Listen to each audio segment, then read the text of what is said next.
Hello guys, welcome back to a new vlog. कैसे हो सारे? जय श्री राम सबको। देख रहे हो आज हमारे कनाडा में भी और इंडिया वाली धूप हो रही है बिल्कुल, जो कड़ाके वाली धूप रहती है ना, जो टी शर्ट में पसीना निकाल देती है। इसीलिए तुम्हारा भाई टैनिंग से बचने के लिए पूरी बाजू की पहन का आज, और बाल वाल भी थोड़े से ऐसे से ही हो रहे हैं। और सुनाओ, क्या मौज आ रही? ठीक ठाक है सारे? पता क्या, सुबह से क्या कई दिन से ऐसा दिमाग ख़राब हो रखा, तो ये वाली चीज़ मेरे को लगी, मेरे को ना ब्लॉग में बतानी चाहिए। कोई भाई देखता हो ब्लॉग तो बोले इस चीज़ पर ध्यान देना। शायद तुमने भी अपने आसपास सुनी हो कि ये जो कैनेडियन यूनिवर्सिटीज़ है इंटरनेशनल स्टूडेंट्स के साथ क्या करती हैं।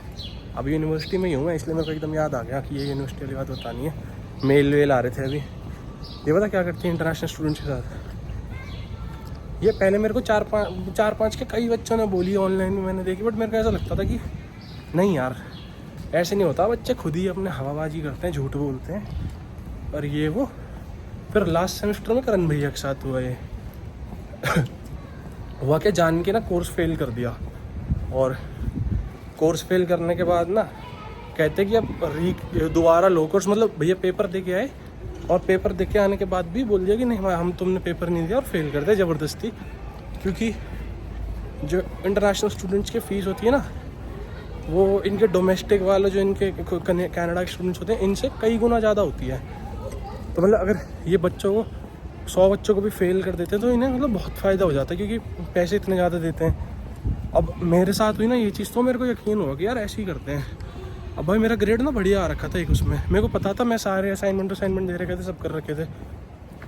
और तो मैं ना ऐसे ही करता रहता हूँ, अपनी डिग्री की वो रिपोर्ट खोल के चेक करता रहता हूँ क्या ग्रेड आया क्या नहीं आया। भाई जिस कोर्स में मेरा सही चल रहा था सब कुछ, उसमें लगा रखा मेरा फेल, ई ग्रेड से फेल कर रखा। मतलब मार्जिन अरे यार वर्ड फंस गया मुंह में, मतलब हल्का से फेल कर रखा। भाई मैंने देखा, मैं कहा ये क्या हवाबाजी है, मैं किस बात के लिए फेल कर रखा। भाई मैं मतलब 20-25 दिन हो गए मैंने प्रोफेसर के साथ मीटिंग बुक करी, ये करी वो करी, और वहाँ से प्रोफेसर ने कह दिया कि चल ठीक है, हाँ भाई तो सही कह रहा है, उसने ग्रेड चेंज कर दिया मेरा। अब यहाँ क्या होता है यार, अपने उसकी तरह नहीं होता यार। मैं कई दूर से चल के आ रहा हूँ, इसलिए थोड़ा सा ना सांस से चढ़ रहा मेरे। और यहाँ पे ऐसे नहीं होता, जब अपने इंडिया में होता ना, क्लास टीचर पे गए, उसने बोला कि हाँ चेंज कर दिया मैंने ग्रेड, तो चेंज हो गया। अब भाई उसको आगे डिपार्टमेंट में सबमिट करना पड़ेगा, जिस डिपार्टमेंट का वो सब्जेक्ट है, ऐसे करके बहुत लंबा प्रोसेस होता है। कहता मैंने सबमिट कर दिया। अब भाई मैं 1 महीना हो गया, मैंने चेक किया यार चेंज ही ना हो ग्रेड, चेंज ही ना हो ग्रेड। ये पता बाद में क्या कहते कि अब तुम लेट हो गए, तुम पहले देखना चाहिए था, और अब तो हो गए तुम फेल, चाहे तुम पास हो या कुछ भी हो। तो मैंने इनके 20-25 दिन से डंडा कर रखा, ईमेल कर करके मैंने आज जाके मेरा ग्रेड वापस चेंज किया वो। तो मतलब मैं कह ही रहा हूँ कि भाई अपना ना देखते रहे करो। ज़बरदस्ती भी फेल करते हैं जो यूनिवर्सिटी वाले होते हैं ना, ताकि ये अपना प्रॉफिट मार्जिन बढ़ा सके। एक तो एल्गोमा यूनिवर्सिटी आई थी, उसने तो पूरे क्लास ही फेल कर दी थी इंटरनेशनल स्टूडेंट्स की। पर कोई नहीं, ध्यान रख लेंगे, हमारा क्या है। चलो फटाफट एक बार जिम मारने के बाद काम पे चलते हैं। भाई तबीयत सी हो रही है ख़राब, इसलिए आज बहुत हल्की लाइट लेग्स मार रहे हैं। मैं छुट्टी लेना नहीं चाह रहा था, मैं क्यों खामा का रेस्ट डे लिया, तो इसलिए बहुत लाइट मार के जल्दी करके और अपने घर निकल जाएंगे। इसीलिए मैं पैदल भी आया था कि वॉक हो जाएगी चलते। जिम ढंग से ना सही कार्डियो ही हो जाएगा, तो इसीलिए फटाफट वर्कआउट ख़त्म करते हैं और फिर निकलते हैं घर। अब नहा धो के और काम के लिए तैयार हो के तुम्हारा भाई है बिल्कुल सेट रेडी। आना तुम्हें दूसरी रेसिपी बताता हूँ मैंने पिछली बार वो बॉडी बिल्डिंग वाला शेक बताया था ना, जिससे बॉडी बनती है, मतलब बल्किंग के लिए। आज लाऊं बल्किंग की दूसरी तगड़ी रेसिपी, मतलब बहुत ज़्यादा टेस्टी। पहले देखो, जाओ दिखाता हूँ तुम्हें। ये देखो, पहले ये रेसिपी देखो, फिर बताता हूँ ये क्या है और इसे कैसे बनाया जाता है। ये देखो, ये इसकी कंसिस्टेंसी, मतलब एक बार तुम इसे खा लोगे ना, तुम्हें हो जाएगा कि भाई क्या है, बता दे एक बार।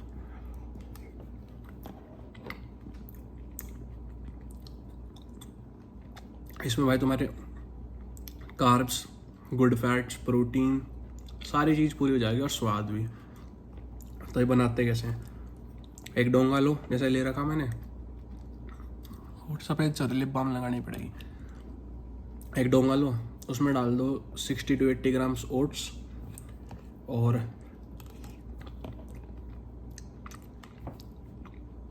ओट्स डालने के बाद उसमें ओट्स से जस्ट हल्का सा ऊपर पानी डाल दो, हल्का सा, कि ओट्स के जितने ओट्स हैं उससे इतना सा ऊपर पानी, और 1.5 मिनट के लिए माइक्रोवेव में रख दो, है ना। माइक्रोवेव में रखने के बाद वो हल्के से सारा पानी ओट्स में चला जाएगा, ओट्स बन जाएंगे। उसमें डालो 2 चम्मच पीनट बटर, मिक्स कर दो, चम्मच चलेगा अच्छे से, डंग डंग, सारा पीनट बटर तुरंत मिक्स जाएगा, गर्म रहते हैं ओट्स और वो एकदम पिघल जाता है पीनट बटर सारा। वो डालने का तो उसमें डाल दो भाई 2 स्कूप प्रोटीन वे या आइसोलेट, जो भी तुम यूज़ कर रहे हो, मतलब जितना भी तुम डालते हो, 1 स्कूप, 1.5 स्कूप, 2 स्कूप। अगर मैं एक ही बार पीता हूँ तो खाता हूँ तो 2 स्कूप डाल लेता हूँ, वरना 1 स्कूप डाल लेता हूँ, कोई सा भी फ्लेवर जो तुम्हें पसंद हो। मैंने आज वनीला डाल रखा है, डालो उसमें और मिक्स कर दो भाई। प्रोटीन डालने के बाद ना वो और लिक्विड से हो जाएंगे ओट्स, मतलब और पतली कंसिस्टेंसी हो जाएगी ओट्स की। उसके बाद उसमें डालो 1 से 1.5 चम्मच दही, दही डालने के बाद फिर मिक्स कर दो। उसके बाद उसमें डालो आलमंड्स और वॉलनट्स, अपने अखरोट बादाम 15 डालता हूँ मैं, 15 बादाम, और ऐसे मुट्ठी भर के वॉलनट्स डाल देता हूँ, जितने भी होते हैं हल्के से ऐसे हाथ में क्रश करके और ऐसे डाल दिए। उसके बाद भाई उसमें डालो फ्रोज़न ब्लूबेरी, ये है जो असली स्वाद आता है ना। तुम्हें वैसी डालनी है वैसी डाल लो, बट फ्रोज़न में जो मज़ा आता है वो वैसी में नहीं आता।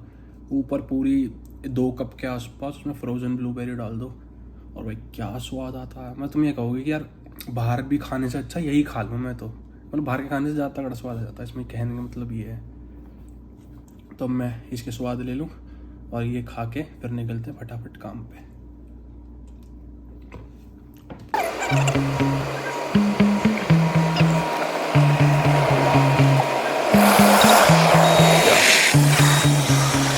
Get so mad, there's no controlling me. My thoughts get so bad, I might grab a bat. I don't know, my rap, my blood boils over like, oh God, here goes. I lost all feeling from my head to my toes. You said some shit that I can't let go, so just stay tuned for the rest of the show.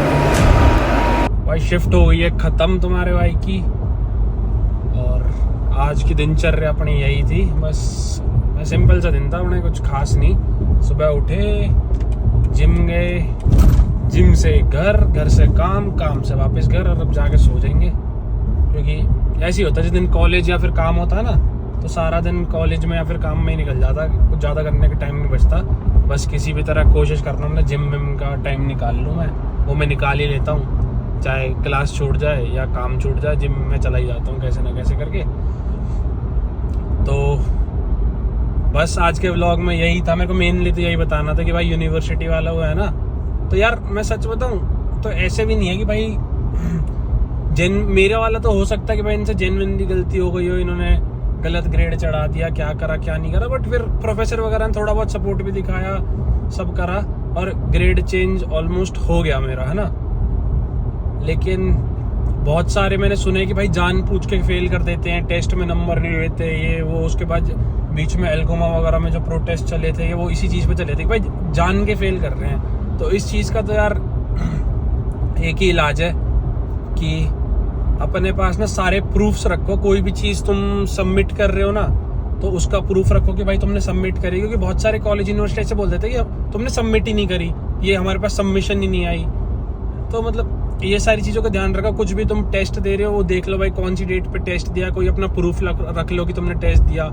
Submission के बाद की photo खींच लो। कोई तुम assignment कर रहे हो, उसका डिजिटल कोई प्रूफ रख लो अपने पास, जो मतलब कॉलेज की वेबसाइट से हटके हो, कि तुम्हारे ऊपर कोई चीज़ ना आए, मतलब कॉलेज वाले कुछ चेंज ना कर पाए, और तुम्हारे ऊपर जब बात आए तो तुम दिखा सको भाई मैंने तो ये करा था, अब ये चीज़ बताओ। क्योंकि जब तुम प्रूफ रख देते हो ना, तो उसके बाद अब 100 में से 2 बच्चे प्रूफ रख रहे हैं ना, तो अगर उन्हें 100 बच्चे फेल करने तो वहाँ 98 कर लेंगे। तुम्हारे बचने के चांस है। तो मैं तो जितने मेरे भाई बंधु देख रहे हैं सबको यही सलाह दूंगा कि अपना कोई ना कोई प्रूफ रखे करो, ताकि तुम भी मेरी तरह बच के इस चीज़ से निकल जाओ। क्योंकि यार इंटरनेशनल स्टूडेंट्स की फ़ीस बहुत ज़्यादा होती है, और फीस से भी ज़्यादा कीमती समय रहता है। तो साल वाले कोर्स या 6 महीने वाले कोर्स में अगर तुम्हें फेल कर दे तो भाई एल लग जाते हैं। तुम्हें पता ही है एल का क्या मतलब होता है। तो अपना थोड़ा संभल के रहो, बाकी मौज काटो, घूमो फिरो, ऐश करो, और साथ में डिग्री जल्दी जल्दी निपटा के वर्क परमिट लो। वर्क परमिट पे आके फिर दब के काम करो, बिल्ड करो अपनी लाइफ को, और फिर उसके बाद तो मज़े ही मज़े शायद। चलो फिर आज के व्लॉग में इतना ही। Thank you so much for watching the blog. जय श्री राम। मैं चलूँ घर और सोऊं। मिलते हैं नेक्स्ट ब्लॉग में।